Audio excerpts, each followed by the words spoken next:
21번입니다. 틀린 거 됐어요. 1번 연간 이자율이 1년 만기 대출의 경우 기말에 한 번 이자를 받는 것이 기간 중 4회 나누어 받는 것보다 유리하다.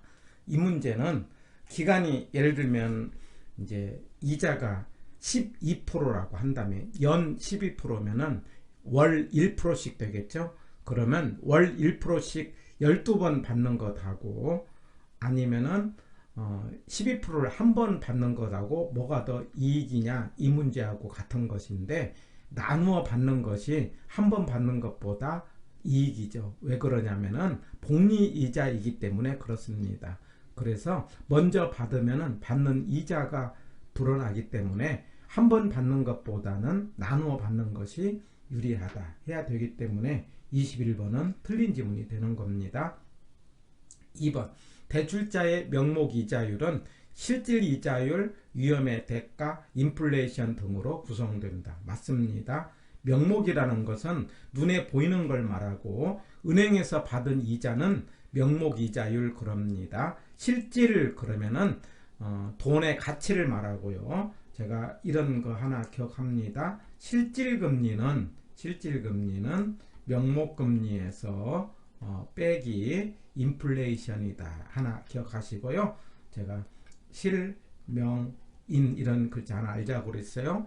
그래서 은행에서 받은 이자는 명목금리고 여기서 인플레이션을 빼면은 실질금리가 된다라는 거죠. 그래서 2번은 맞는 지문이에요.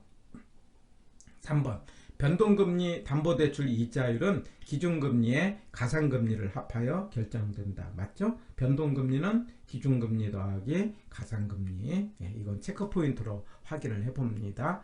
4번 변동금리 이자율의 조정 주기가 짧을수록 이자율 변동 위험은 대출자에서 차입자로 넘어간다. 맞습니다. 5번 양도성 예금증서의 대출금리는 변동금리 대표적인 겁니다. 그래서 맞는 거고 21번의 정답은 1번이 되겠습니다. 바로 금리 문제는 고정금리와 변동금리가 있는데 이 부분은 체크포인트로 한 번 더 정리를 해봅니다. 금리는 고정금리가 있고 변동금리가 있죠. 그럴 때 고정금리는 차입자가 유리하다. 그리고 변동금리는 대출자가 유리하다. 여기서 대출자는 은행을 말한다. 이렇게 이해하시고요. 초기금리는 고정이 높고 변동이 낮다. 이렇게 풀고요. 그 다음에 가장 많이 나왔던 문제가 조기상환 문제입니다. 조기상환이라는 것은 만기전 변제라고도 하고 미리 갚는 거죠. 어떨 때 미리 갚습니까? 시장금리가 낮을 때. 다시 말하면 나는 대출을 비싸게 대출을 받았는데 시장에 다른 데서 싼 데가 있으면 싼 것을 빌려다가 비싼 걸 갚는다. 이 말 아닙니까? 그래서 조기상환은 시장금리가 낮을 때. 이 체크 기억하시고요. 그 다음에 변동금리는 기준금리 더하기 가산금리고요. 기준금리에 해당되는 게 CD. 여기서 CD는 양도성 예금증서라고 합니다. 그 다음에 코픽스, 자금조달 비용 지수라고 해서 말하자면은 우리가 하는 은행에다 하는 예금을 기준으로 해서 그 예금을 가지고 우리한테 대출을 해줄 때 그달 오는 예금을 평균 낸 걸 신규라고 하고 지금까지 들어왔던 예금을 평균 내는 걸 잔액으로 해서 은행연합회에서 매달 15일 발표를 하고 있죠. 바로 이 코픽스 그 다음에 CD가 기준금리라고 한다면 여기다가 가산금리, 은행의 마진에 해당되는 가산금리를 합쳐가지고 변동금리를 만드는데 여기서 시험문제 주의를 요할 것은 변동금리는 기준금리에다가 가산금리를 합쳐서 만드는데 변동이라는 건 금리가 변한다 이 말이에요. 그럴 때 그러면 기준금리가 변하느냐 가산금리가 변하느냐 라고 할 때는 기준금리가 변한다 이렇게 기억을 해야 돼요. 가산금리는 처음에 대출 받을 때 처음에 정해진 것입니다. 그래서 변동금리는 뭐가 변한다? 기준금리가 변하는 거고 바로 이런 기준금리의 변동 주기를 짧게 한다 길게 한다. 이게 기준금리의 변동 주기를 짧게 한다는 이야기는 자꾸 바꾼다는 개념이기 때문에 이걸 차입자에게 위험부담이 전가된다. 이렇게 문제를 풀기를 바랍니다. 해서 고정금리와 변동금리 정리를 했습니다. 22번입니다. 자, 옳은 것 그랬어요. 자, 1번 CD 금리가 상승하면 CD 금리를 기준으로 하는 변동금리 대출 금리는 반대로 하락한다. 올라가죠. 예, 기준금리가 올라가니까 변동금리도 올라간다. 이렇게 말할 수 있는 거죠. 2번 대출 시점에 고정금리가 변동금리보다 높다. 이게 맞죠? 예, 그래서 처음에는 고정금리가 높고 일반적으로 변동금리가 낮다. 이렇게 하면 됩니다. 일반적으로 그렇다 이 말이죠. 그 다음에 3번 대출금리가 떨어지면 정상제인 주택 수요는 늘어난다 해야 되겠죠. 금리하고 부동산은 반대로 가는 거다. 이런 이야기. 그 다음에 4번 대출금리가 고정일 때 예상 인플레이션보다 실제 인플레이션이 높으면은 인플레이션이 생기면 돈의 가치가 떨어지니까 은행은 손해죠. 그 다음에 차입자는 이익입니다. 예, 반대로 했네요. 그래서 우리가 이제 돈을 많이 빌렸을 때 인플레이션이 많아 버리면은 채무자는 인플레이션으로 인해서 돈의 가치가 없어지기 때문에 이익이 되는 겁니다. 예. 5번 대부 비율이 높아질수록 대출 금리는 낮아진다가 아니고 높아진다죠. 대부 비율이 높다는 건 대출을 많이 받는 건데 대출을 많이 받으면 은행 입장에서는 위험 부담이 크기 때문에 대출 금리는 높게 받고 있죠.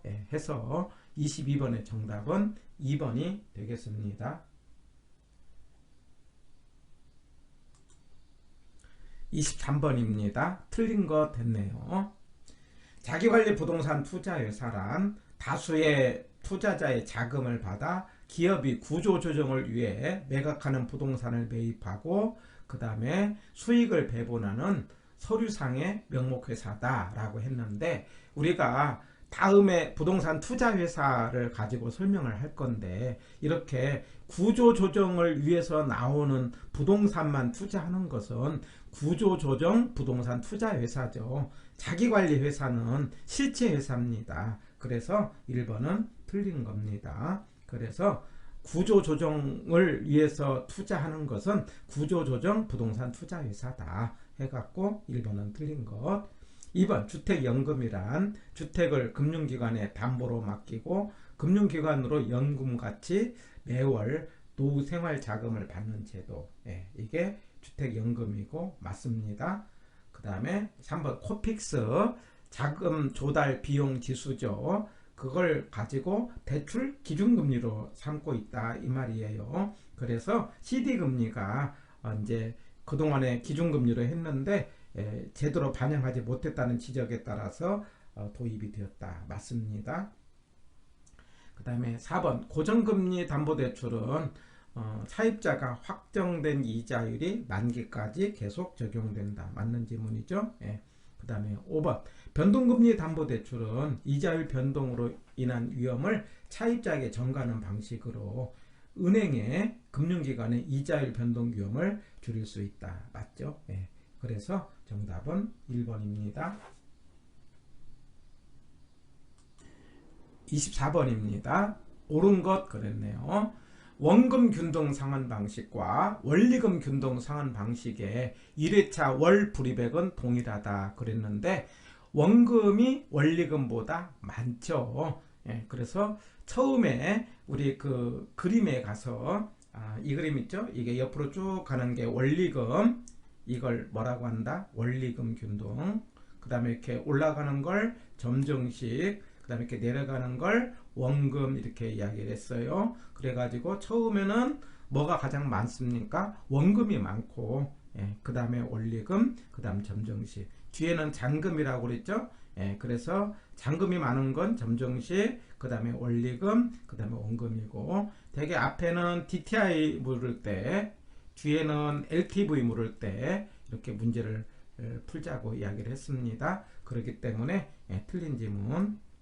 그 다음에 2번 변동금리와 고정금리가 같대요. 향후 금리가 예상이 된대. 올라갈 것이 예상이 된대요. 그러면 차입자는 뭘로 하는 게 좋아요? 금리 올라간다고 한다면은 고정으로 해야 되겠죠. 그래서 틀린 거. 그래서 이제 변동금리는 불리하죠. 그 다음에 3번 일반적으로 차입자의 소득과 부동산의 담보가치는 올라간다고 가정을 한다면 차입자의 채무 불이행 위험이 줄어들겠죠. X. 그 다음에 4번 변동금리 담보대출의 이자율 조정 주기가 짧을수록 이자율 변동 위험은 차입자에서 대출자로 반대죠. 대출자에서 차입자로 전가된다. 이렇게 해야 되겠죠. 그래서 4번도 틀린 말. 그 다음에 5번 차입자가 대출액을 중도 상환을 했대요. 그러면 이제 뒷부분을 말하는 거죠. 뒷부분은 원금은 원리금보다 적다. 맞죠? 그래서 정답이 5번이 되는 거죠. 그래서 옆으로 가는 건 원리금이고 올라가는 건 전종식이고 내려가는 건 원금인데 앞에는 초기 상환액, 그 다음에 이제 원금 회수액, 뒤에는 잔금, 그리고 DTI를 판단할 때는 앞부분으로, LTV를 판단할 때는 뒷부분으로 해가지고 이 그림 꼭 활용을 해봅니다. 정답은 5번이었습니다. 자, 25번입니다. 옳은 것 그랬네요. 금융감독기관은 LTV를 올려서 수요를 줄일 수 있다 그랬는데, LTV를 올린다는 것은 대출을 많이 해준다는 거죠. 대출을 많이 해주면은 주택 수요가 늘어나죠. 그래서 부동산 가격이 올라갈 수 있다. 그래서 우리가 아파트 가격이 올라가느냐 내려가느냐를 판단하는 방법 가운데 주택담보대출이 많아지고 있다라고 하면은 전체의 아파트 가격이 올라가는 거고, 담보대출이 줄어들고 있다라고 하면은 아파트 가격이 올라가지 못하고 있다, 이렇게 판단하는 거예요. 그래서 LTV를 올린다는 것은 대출을 많이 해준다는 것이고 주택 수요가 늘어난다 해야 되겠죠.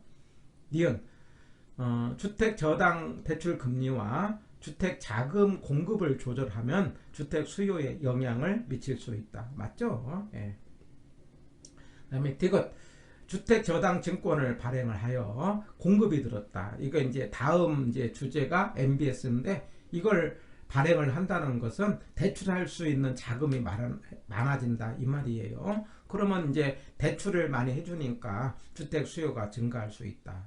맞는 지문이죠.